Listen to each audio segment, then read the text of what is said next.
Bom dia, pessoal, tudo bem? Obrigado, pessoal que está aqui presente. Chegamos hoje à nossa quinta palestra sobre fé e ciência aqui no ISCT. Gostaria de agradecer também o pessoal que está nos acompanhando aí pelo canal Trajetória para o Céu. Clica no link, compartilha, faça sua inscrição, comente. Hoje o assunto é interessantíssimo. E a indagação é: existiria uma quimiometria espiritual? Então nós vamos tentar responder isso utilizando a análise de componentes principais, que é uma ferramenta de quimiometria chamada de PCA. Então, sempre dentro dessa temática, nós ressaltamos que a fé e a ciência podem ser complementares. E de fato são complementares. Não é necessário que uma pessoa que tenha muita fé tenha pouca ciência e vice-versa. Ou seja, uma pessoa que tem muita ciência necessariamente não tem fé. Isso de fato não é uma verdade, porque ambas são complementares. Então, a quimiometria é uma ferramenta de química analítica. Eu cursei essa disciplina durante o meu período de doutoramento lá na Universidade Federal de Uberlândia e gostaria de colocar uma visão para além da ciência, também envolvendo a fé e a fé na Palavra de Deus, a Bíblia Sagrada. Quando se fala de materialismo e espiritualismo, existem pessoas que não acreditam que exista alma e espírito. Essas pessoas são materialistas. Para elas a matéria eterna criou todas as coisas e só existe um mundo material. Após a morte, tudo está aniquilado.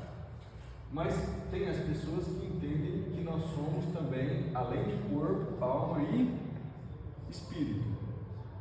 Então, a alma seria a sede das nossas emoções, a nossa capacidade de tomar decisão, aonde se encontra o livre-arbítrio, e o espírito seria o ente material ou metafísico que conecta com Deus. E o corpo, obviamente, tem essa intersecção com a alma, então os aspectos da alma refletem no corpo. Basta a gente pensar um pouco nas emoções e no intestino, Hoje a ciência evoluiu. O intestino, eles têm considerado, os neurocientistas, como o segundo cérebro. Então a alma relaciona com o corpo e também a alma relaciona com o espírito. Inclusive é difícil dividir alma e espírito, Mas a Bíblia diz que a palavra de Deus é apta para discernir as intenções do coração. Então essas pessoas são as pessoas espirituais. E a Bíblia diz que Deus, o próprio Deus de paz, santifica inteiramente e que todo o nosso espírito, alma e corpo sejam preservados irrepreensíveis para a vinda de nosso Senhor Jesus. Então a Bíblia divide o nosso ser em corpo, alma e espírito. Mas vamos começar falando da inteligência. E a inteligência não estaria no corpo, por exemplo, não é? Apesar de ter relações, enfim, a inteligência é algo abstrato. Seria a alma, seria no espírito? Bom, os psicólogos, a psicopedagogia, a psiquiatria vem estudando. E há muitos anos atrás, eu fiz um teste de QI. Não sei se vocês já fizeram um teste de quociente de inteligência, mas lá levava em consideração apenas a linguagem, lógica, matemática e a linguística. Isso eu fiz em 2004. Então a pessoa inteligente, segundo o padrão daquela época, era uma pessoa que tinha um raciocínio lógico, matemático rápido e uma linguagem verbal. Inclusive no teste de QI, aí lá eram os silogismos, era aqueles testes de razão, para você fazer muita lógica. expandindo esse conceito, e aí veio a inteligência musical, da qual a minha é zero. Então tem pessoas que têm aptidão para música, pessoas que têm inteligência cinética espacial ou sinestésica, porque tem um controle do sistema motor muito elevado, muito acima de outras pessoas, né? Então acho que aqui quis fazer menção ao jogador de futebol, o Messi, certo? Tem as pessoas que têm uma inteligência visual espacial, então algumas pessoas se perdem facilmente, né? Ficam confusas, enfim, mas tem algumas pessoas que têm uma noção muito elevada de espaço, então eles também caracterizam essa inteligência hoje. A inteligência interpessoal e intrapessoal, ou seja, a capacidade de relacionamento com outras pessoas, né? E, de fato, se a gente observar hoje, isso evoluiu e ainda surgiu agora, né? Aqui tem 1, 2, 3, 4, 5, 6, 7. Agora surgiram a inteligência naturalista e foi incorporado também a inteligência existencial. Então, a naturalista, a capacidade de observar, compreender o mundo natural, a natureza, né? Então eles chamam isso de inteligência naturalista. E também a inteligência existencial. Então ela medita sobre as questões fundamentais humanas, a própria vida, a moral, o propósito, qual que é o sentido da sua existência. Enfim, tem pessoas que eles consideram que têm uma elevada inteligência existencial. E quando eu fui chegando aqui nessa classificação, eu me lembrei que essa inteligência existencial é muito parecido com uma inteligência que a Bíblia chama de inteligência espiritual. Então, os materialistas não acreditam em inteligência espiritual, eles cancelam isso, eles aniquilam essa possibilidade. Mas as pessoas que acreditam que temos também alma e espírito, elas também agora acreditam em inteligência espiritual, porque de fato está escrito na Bíblia. Se a gente olhar a palavra de Deus, a pessoa mais inteligente espiritualmente que teve foi Jesus. Jesus, ele usou dessa inteligência, né? Inclusive ele introduziu o mundo espiritual através dos seus sermões, através das parábolas, através das analogias que ele fazia. E ele, sim, com certeza, o homem, né, porque Jesus também era homem, apesar de também ser Deus, que teve maior inteligência espiritual. Mas talvez em segundo lugar fique o apóstolo Paulo. Inclusive ele escreveu, né, para a igreja de Colosso sobre isso. Ele diz: por essa razão nós também, desde o dia em que ouvimos, não cessamos de orar por vós e de pedir que sejais cheios do conhecimento da sua vontade, em toda sabedoria e inteligência espiritual. Então, o apóstolo Paulo desejou que os membros da igreja de Colossos fossem inteligentes espiritualmente. E quando você fala de coisas espirituais para pessoas que só têm inteligência natural, parece ser um pouco de loucura. E de fato, o apóstolo Paulo também diz que esse homem que só tem essa inteligência natural, ele não compreende as coisas do Espírito de Deus, porque lhe parecem loucura e não pode entendê-las, porque elas se discernem espiritualmente. Inclusive ele conclui que quem é espiritual, ou quem tem essa inteligência espiritual, consegue discernir todas as coisas, as espirituais e as naturais, mas ele próprio não é discernido por ninguém. Então, assim, o inteligente espiritual, quem tem o discernimento dos espíritos, consegue discernir todas as situações, mas as pessoas mesmo não conseguem discernir ele, e muitas vezes consideram ele como louco, certo? Mas se eu admito que o mundo espiritual existe, então eu preciso também admitir que tem pessoas que têm pouca inteligência espiritual e pessoas que são medianas e pessoas que têm muita inteligência espiritual. eu estava fazendo essa disciplina por volta aí de 2010, 2011, e eu percebi uma situação estranha na sala. E foi quando estava ali em contato com Deus, Deus falou comigo, o Espírito Santo falou comigo para mim fazer uma prática durante aquela disciplina, que é a prática do jejum. E de fato a quimiometria, o professor Ricardo está aí, tem conhecimento na área, né? Hoje um pouquinho, com certeza um pouquinho dele é bem mais do que o meu, mas vou me atrever aqui a falar algumas coisas, pode me corrigir, professor Ricardo. E a quimiometria, ela busca fazer separação de coisas muito parecidas,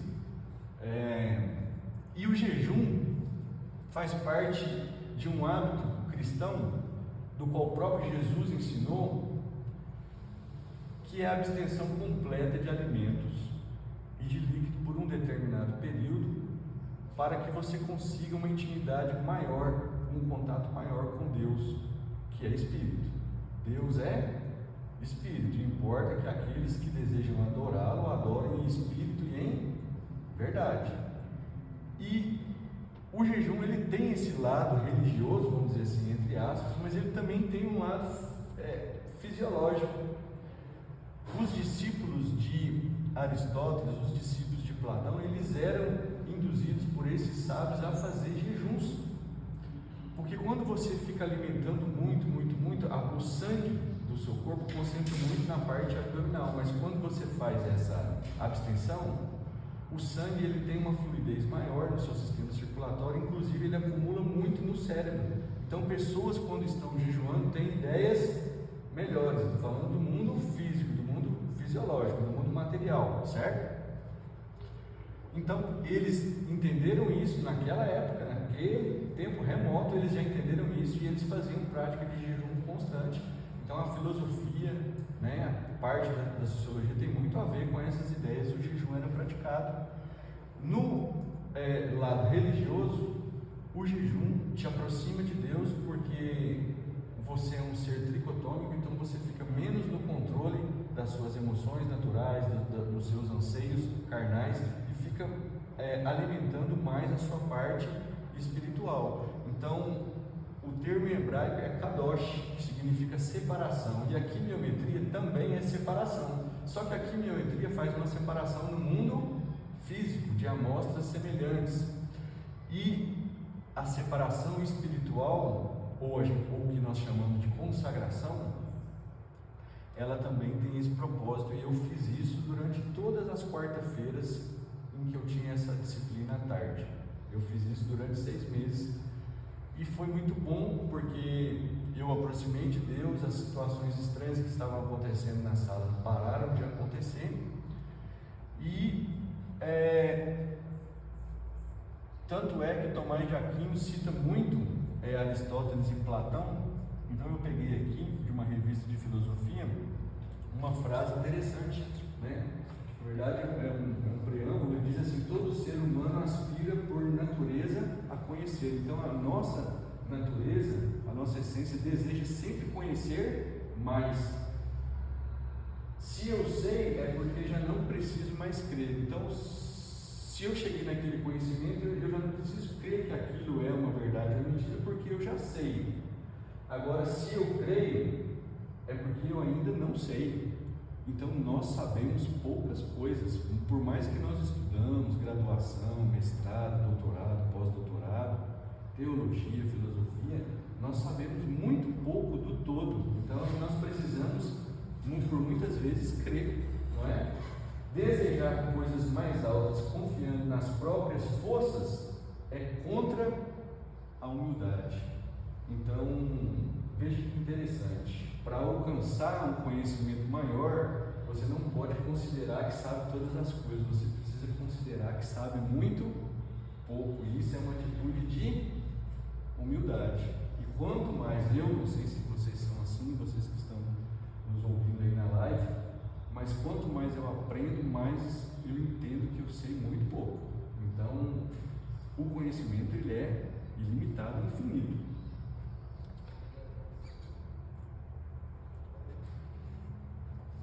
Um artigo relacionado com a quimiometria, na verdade é uma revisão, ele revisa essa análise exploratória dos dados multivariados, um artigo interessante para a gente falar da parte científica da quimiometria, porque a quimiometria ela é muito utilizada para fazer separação usando alguns algoritmos.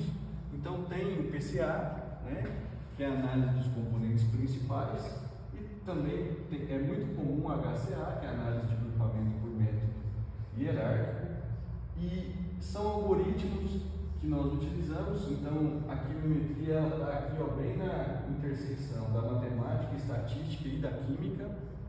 Então, se por exemplo aqui no caso tem algumas flores muito parecidas, íris, veja bem aí, cetona, virgínica, enfim, são três espécies que não são a mesma coisa, mas quando você olha a morfologia, está muito parecido. Então, como separar isso? Estou dando um exemplo de flores, mas tem pessoas que usam isso para ver se o produto está adulterado ou não. O azeite, o pessoal vai falar, azeite é extra virgem, que é aquele que sai da primeira prensa. Ele tem uma composição nutricional muito mais interessante, mas tem muita gente que espera aquecer a prensa e aí você já está com azeite virgem, ou azeite comum, que é um óleo bem mais de menos valor agregado, mas vende como extra virgem. Como saber isso? Você tem que separar entre as amostras de azeite o que é extra virgem e o que não é. Um produto adulterado, quero saber a água de coco. Tem gente que vende água de coco, mas não é água de coco natural, é artificial. A pessoa vai lá e faz em casa e vende. Mas tem diferença? Não, é muito parecido, mas na verdade quando eu uso a quimiometria eu vejo as diferenças. Por quê? Esses algoritmos eles analisam as similaridades entre as amostras e as diferenças através de cálculos das distâncias euclidianas. Então, eles calculam o índice lá. Se tiver muito parecido, dá 1, se tiver muito diferente, é 0. Então eles vão agrupando essas amostras, com essas ferramentas, e vão discriminando. Então aqui vocês podem ver que esse tipo de íris, que é a cetosa, foi melhor caracterizada e agrupada. Já as outras duas também tiveram uma certa separação, baseada em análises químicas. Então, composição molecular, pH, são características físicas, Só que tem os outliers, porque tem alguns aqui, que estão no meio de duas classes, então eles não são muito bem definidos. Eles podem estar distantes de uma classe ou de outra, então causa alguma confusão na análise. Mas de fato, ela se mostrou aqui, até retirei essa imagem desse artigo, ela ajuda muito a classificar essas espécies. Às vezes na botânica é interessante, não é? Existem aplicações em várias áreas da ciência, na engenharia de minas, enfim, isso na engenharia de maneira geral. Isso é muito útil, tá? Agora, essa classificação da quimiometria, ela é baseada em características físico-químicas, normalmente. Mas na visão matéria é isso, mas e na visão espiritual? Será que Deus classifica pessoas? Será que existe classe de pessoas diferentes? Essa é uma questão, é uma pergunta. Por quê? Deus classifica pessoas? Existe o inferno e o céu? A Bíblia diz que existe. A Bíblia é taxativa em dizer que existe um lugar de repouso na presença de Deus, da qual é chamado de céu, e existe um lugar de tormento e sofrimento na ausência de Deus, da qual é chamado, melhor dizendo, inferno. Então, será que Deus classificaria pessoas de qual maneira? Porque no gráfico anterior eu mostrei 3 separações, mas dependendo do tratamento estatístico que você fizer de quimiometria, você acha vários grupos, 5, 10, 20, não é? Mas e a classificação espiritual? Seria quantas classes que poderiam surgir? A Bíblia diz que são duas: os salvos e os perdidos, os não alcançados. Então, enquanto na quimiometria material podem surgir várias classes, na quimiometria espiritual pode surgir apenas duas classes: os salvos e os não salvos. Agora, como que Deus classifica isso? É de maneira física? Porque existem várias classificações na sociedade, né? Classificação de acordo com a renda: classe baixa, média, classe alta. Será que Deus faria uma classificação assim? Será que Deus faria classificação pela nossa cor de pele? Das 3 raças, né, etnias originais lá, que é o branco, que é o caucasoide, o negroide, o negro, e o mongoloide, o amarelo. Será que Deus classificaria por cor de pele? Será que Deus classificaria por capacidade intelectual?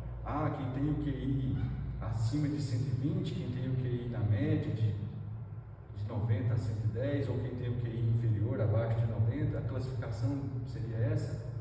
Não seria. A Bíblia diz que um Deus que é Espírito faz uma classificação espiritual.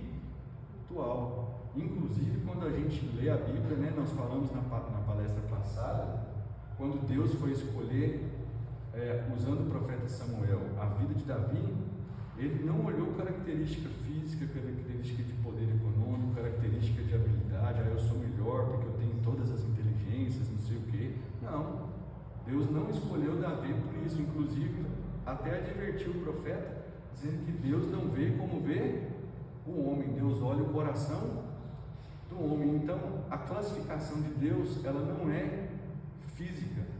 Nós não podemos julgar pessoas que Deus vai considerar salvos ou não salvos por aspectos físicos, intelectuais, econômicos. Não é isso. Deus escolheu Davi porque ele era um homem de adoração, ele era um homem cujo coração dele estava ligado em Deus, ele amava a Deus, ele obedecia a Deus. Tanto é que ele tocava instrumentos desde cedo, né, já para homenagear a Deus. Davi, desde criança, jovem, adolescente, era segundo o coração de Deus. Então, por isso que Deus escolheu Davi e não escolheu os irmãos dele. Agora, a justiça de Deus é injusta? Claro que não. Ninguém pode julgar melhor do que Deus, porque os quimiometristas erram.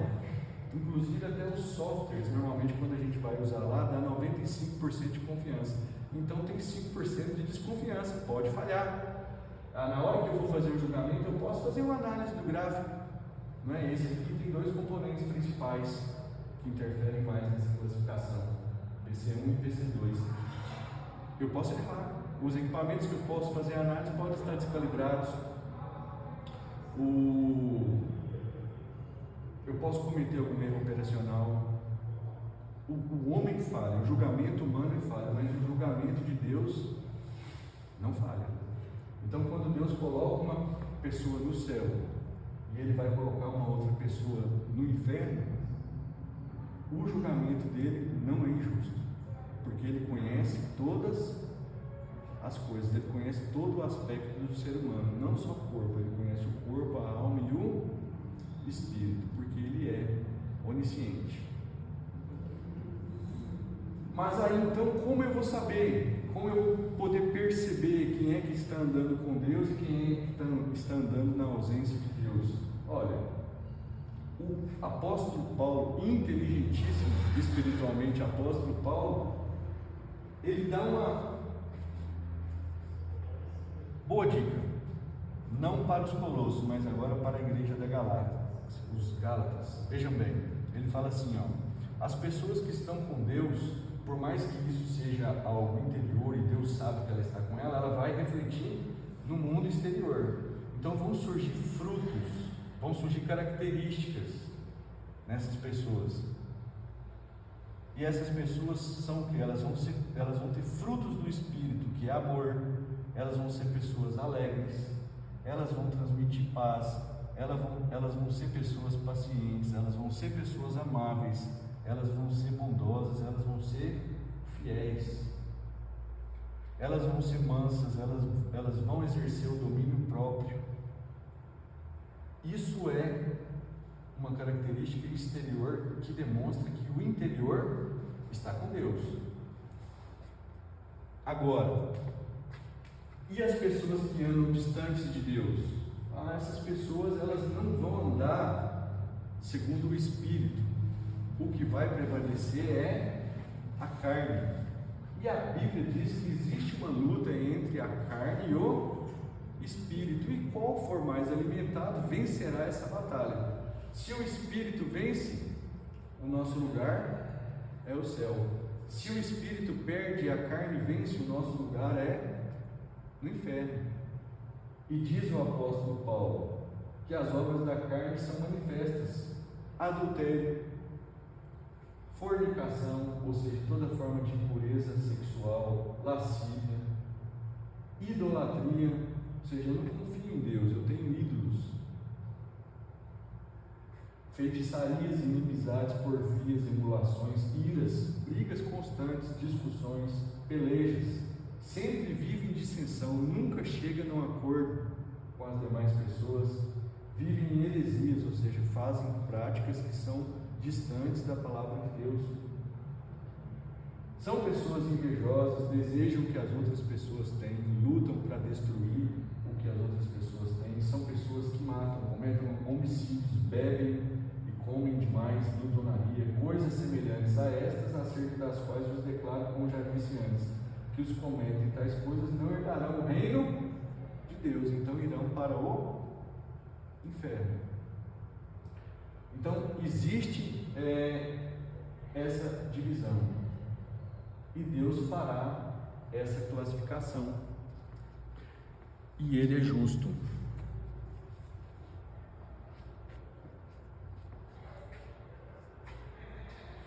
Aqui, mais de quiliometria científica.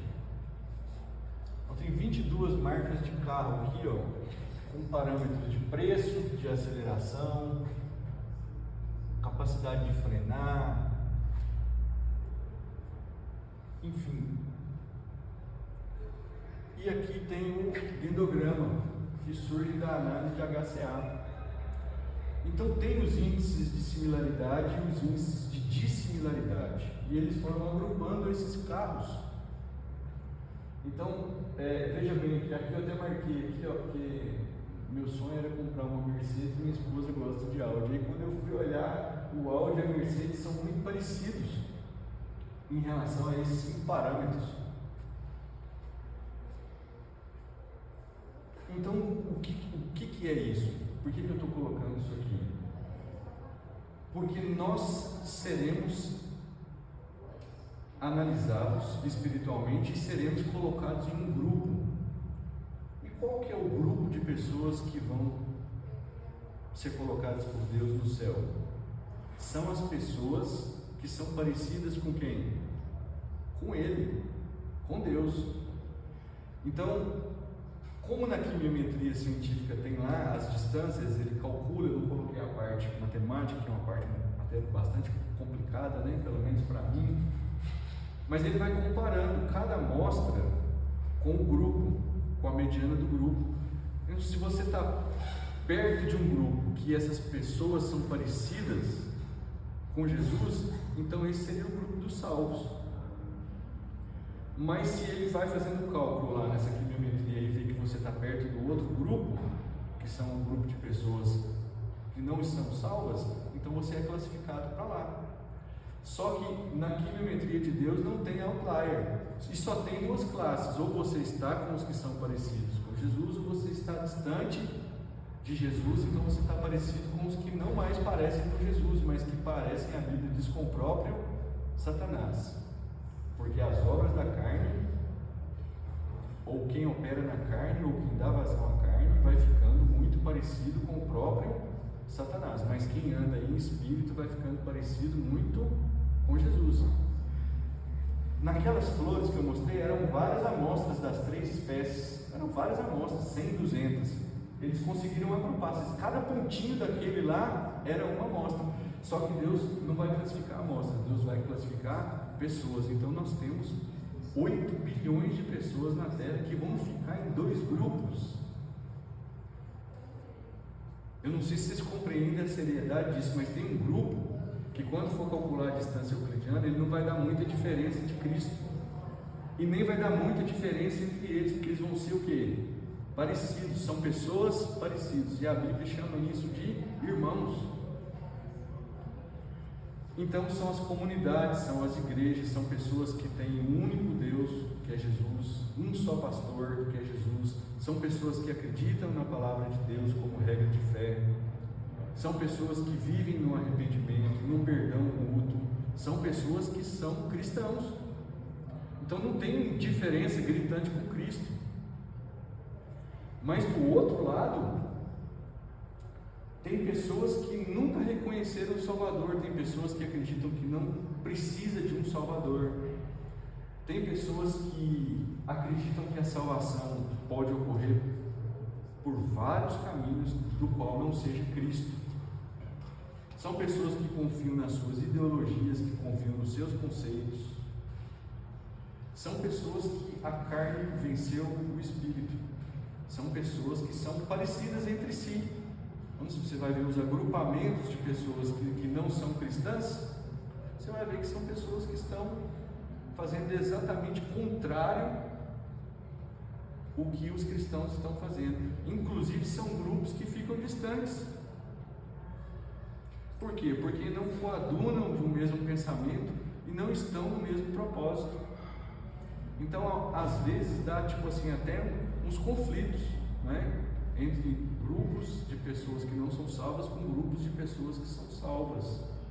E aí você entra, poderia entrar nessas questões. Mas de fato, o que separa o homem de Deus? A Bíblia diz que é o pecado.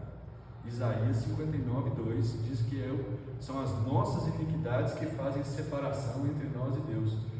Então, se nós somos lá na quilometria um pontinho daquele que está em pecado, esse pontinho vai ficar distante de Jesus, do grupo de Jesus, mas vai ficar junto do grupo dos carnais, porque separa. Quimiometria, separação, separa. Mas então, a maneira de ser alcançado é ter o seu pecado perdoado, justificado. E isso a Bíblia diz que quem é capaz de fazer é Cristo, e é só Cristo. A Bíblia diz que só tem um mediador entre Deus e os homens, é Jesus na forma de homem. A Bíblia diz que só tem um nome pelo qual nós devemos ser salvos, um nome pelo qual nós devemos invocar para ser salvos. Esse nome é Jesus. A Bíblia diz que Deus amou o mundo de tal maneira que entregou seu Filho unigênito para que todo aquele que nele crê não pereça separado de Deus, mas tenha vida eterna. A Bíblia diz que as pessoas que são parecidas com Jesus vão habitar no céu, porque foram justificadas, foram alcançadas, foram salvas, e no final vão ser glorificadas para morar no céu. Então no Salmo 15 tem uma outra pergunta: Senhor, quem habitará no teu tabernáculo? Quem morará no teu santo monte? Ou seja, que classe de pessoas que vão ficar lá? E o próprio Deus responde: aquele que anda sinceramente, pratica a justiça e fala a verdade no seu coração, aquele que não difama com a sua língua. Porque se tem algo também que demonstra o que você tem dentro, é o que sai da sua boca. Bom, se eu não tenho nada dentro, eu fico mais calado, né? Não estou falando assim que as pessoas introspectivas não têm nada dentro, mas de fato, quando você está cheio de Deus, você sente vontade de falar de Deus. Eu, no caso, procurei a minha vida inteira encher de Deus e encher de ciência. Então eu estou falando de fé e ciência. Mas se você encher de coisas ruins, você pode encher de ciência e encher de coisas ruins. O seu falar vai te denunciar, porque vão ser palavrões, vão ser palavras torpes, não é? Vão ser expressões que vão difamar outras pessoas. Então, dá para saber, Então, aquele que não difama, que não faz mal ao seu próximo, não fica querendo se defender, não precisa ficar debatendo, discutindo, nem aceita nenhum opróbrio contra o seu próximo. Então, ou seja, amar a Deus de todo o seu coração, toda a sua alma e todo o seu entendimento, e amar o próximo como a ti mesmo. Então, cujos olhos o repróbrio é desprezado, mas honra os que temem ao Senhor. Você já viu que quando você quer buscar a Deus, ter uma vida com Deus, você vai se sentir bem perto das pessoas que temem a Deus?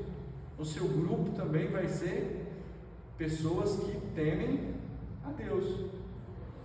Por quê? As más conversações, elas vão corromper os bons costumes, sim ou não? Então eu vou normalmente desejar ser amigo de quem é amigo de Deus, porque a outra classe está muito separada, não é? Aquele que não dá dinheiro ao seu semelhante com usura, agiotagem, nem recebe peitas contra o inocente, ou seja, fica fazendo divisão. Quem faz isso nunca será abalado, ou seja, vai morar no monte de Deus. Porém, a nossa natureza deseja o quê? Carnal, fazer tudo isso. Então, pela nossa própria capacidade, nós não conseguiremos cumprir a lei de Deus, não conseguiríamos cumprir a Bíblia. E o que são as religiões? São tentativas humanas de fazer o homem chegar no céu. Normalmente estão envolvidas em conjunto de normas, em conjunto de preceitos, enfim. E as religiões, as cristãs seguem a Bíblia, seguem a palavra de Deus, mas a interpretação da Bíblia, ela também não pode ser segundo a carne, ela também precisa ser segundo o Espírito, porque senão você pode até fazer parte de uma religião dita cristã, mas fazer práticas que não estão de acordo com a palavra de Deus. Então tem algumas religiões que falam assim, eu preciso fazer o bem para o próximo, ajudar o próximo, e isso vai me dar um status de pessoa melhor, e eu vou conseguir chegar a Deus através desse caminho. Será? Você consegue eliminar o pecado da sua vida através de boas obras? A Bíblia diz que não, que a salvação é por meio da fé. Ela não vem por meio das obras para que ninguém se glorie. A salvação é um dom de Deus. Mas eu preciso fazer as boas obras? Sim, mas quando eu fizer, que a minha mão esquerda não saiba o que faça a direita. Inclusive o jejum, quando eu estou fazendo jejum, Jesus diz para fazer em secreto. Eu só estou falando aqui que eu fiz durante aquela disciplina, porque isso já tem mais de 10 anos. Porque também senão não teria valor no mundo espiritual, teria um valor no mundo físico, porque as ideias, eu aprendi muito bem a matéria, passei com nota A na quimiometria lá, não aplico muito nas minhas pesquisas, mas entendi alguns dos conceitos mais básicos. Colocaram mediadores na Trindade. A Bíblia diz em 1 João 5,7 que são 3 que dão testemunhos no céu: o Pai, a Palavra e o Espírito. E esses 3 são um. O Pai é Deus Pai, a Palavra é Deus Filho, e o Espírito é o Espírito Santo. Isso é Deus. Se existir um outro mediador fora do Pai, do Filho e do Espírito Santo, ou seja, Deus Pai, Jesus e do Espírito Santo, isso não é um mediador, certo? Não é. Muitas religiões ditas cristãs colocaram outros mediadores, do qual Deus não concorda. Porque Isaías 42:8 e 48:11 diz Deus que a sua glória Ele não dá a ninguém, e nem o seu louvor a imagens de escultura. Então isso também parece que vai dar certo, mas no final, no julgamento de Deus, que é de acordo com uma norma, e essa norma é a Bíblia, não dará certo. Por quê? Porque os pecados não foram perdoados.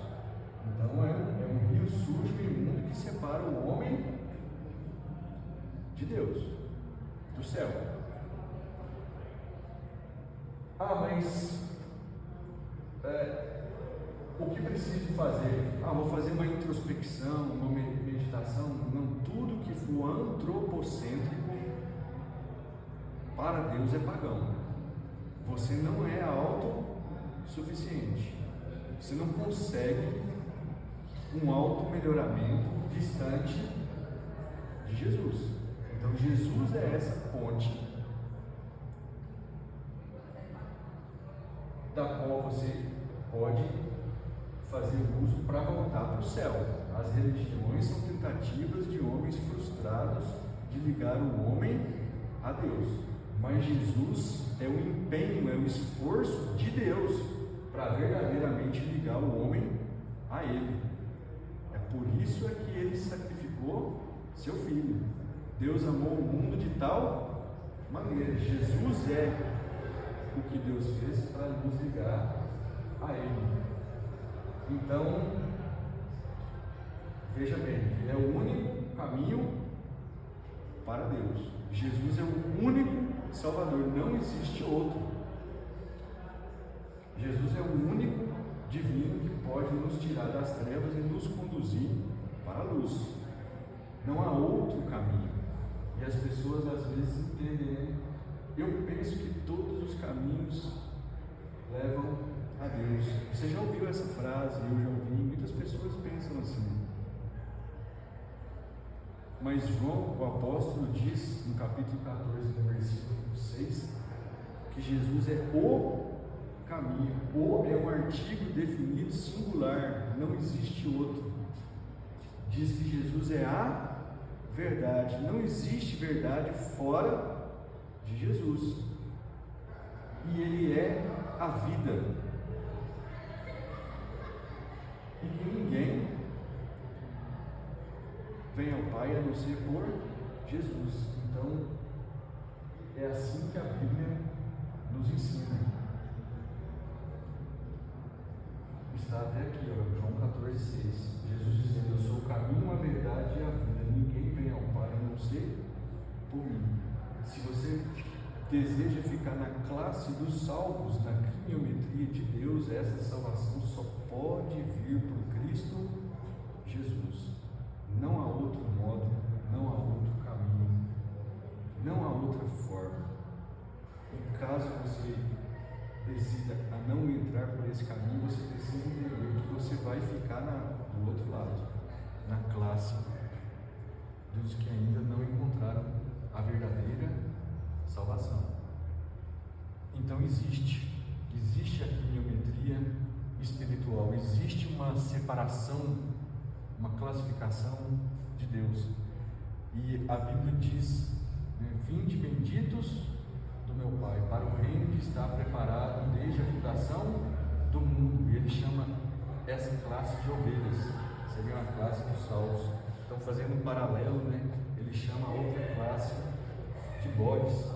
E Ele fala: apartai-vos de mim para o fogo eterno. Então, é muito sério o que vai acontecer depois dessa vida biológica. É muito, muito grave e nós devemos valorizar. Porque a ciência, o conhecimento humano, as inteligências aqui citadas, elas nos ajudam a viver na Terra. Numa vida de 70 ou 80 anos, o que passar disso é enfado e da carne. O homem que vive mais hoje, peguei agora no Google, quase 120 anos, está em Gênesis 6, que Deus reduziu a idade do homem para no máximo 120 anos. Mas o que é 120 anos perto da eternidade? A eternidade nós chamamos de infinito, não é? Nós precisamos lançar o limite. O que é o limite? Eliel sabe muito bem, né, Eliel? O cálculo 1 estuda-se limite. Érica já está lá, já formando, já passou dessa fase. Mas o que é 120 sobre infinito? O limite tende a quanto? A zero, né? está dividindo um número, 120, por um número muito grande, infinito, então vai tender a zero. Ou seja, você tem na sua vida, para usar a ciência, para usar todo o conhecimento material, para viver bem aqui no zero. Mas se você não tiver inteligência espiritual, se você não desenvolver ela no infinito, ou seja, na eternidade, porque lá não está limitado a tempo e espaço, você corre o risco de ficar separado de Deus. E a Bíblia diz que é um lugar onde tem fogo e enxofre, ranger de dentes. O enxofre, do ponto de vista químico, ele inflama a altíssimas temperaturas. Eu passei por uma carreta que estava carregada de enxofre, perto do trevo de Montes Claros. Ficou só o pó, só a cinza, não sobrou nada. Eu nunca tinha visto aquilo. Enxofre, nós químicos classificamos isso na tabela periódica, né? É um elemento lá do grupo 16, do terceiro período. Mas a Bíblia foi escrita há séculos atrás e ela já usava a palavra enxofre, que inclusive não tem um cheiro muito bom. É aquele cheiro característico de ovo podre. Então o inferno é um lugar que tem altas temperaturas, não é para o corpo, é para a alma. A pessoa não consegue suicidar lá porque ela já está morta. É um lugar fétido, porque enxofre é horrível. É um lugar de sofrimento porque tem ranger de dentes. Então a pessoa terá um corpo no inferno, que os dentes ficam rangendo, e você range dentes quando você está em profundo desespero. Então é um status de eternidade no desespero. Não vale a pena. Não vale a pena ser indulto espiritualmente. Vale a pena ser inteligente espiritualmente. Quem é inteligente espiritualmente entrega o seu coração para Cristo Jesus. Alcance a salvação. Tem o perdão dos seus pecados. Não tem mais divisão com Deus. Não tem mais separação. Então fica no grupo de Jesus Cristo. É melhor ficar no grupo de Jesus Cristo do que ficar no grupo do diabo. Porque o diabo é mau, mas Jesus é bom. Em Deus não tem trevas. Deus é luz. No céu só tem paz. No céu só tem alegria. No céu só tem felicidade. No céu só tem novidade. Eu ainda entendo que o inferno, além de tudo, é monótono, mas que o céu é novidade de vida a todo instante, né? A todo instante. Então será um lugar de muito amor, aonde nós estaremos para sempre na presença de Deus. Vale a pena fazer parte do time de Jesus. Vale a pena. Vale muito a pena. Amém?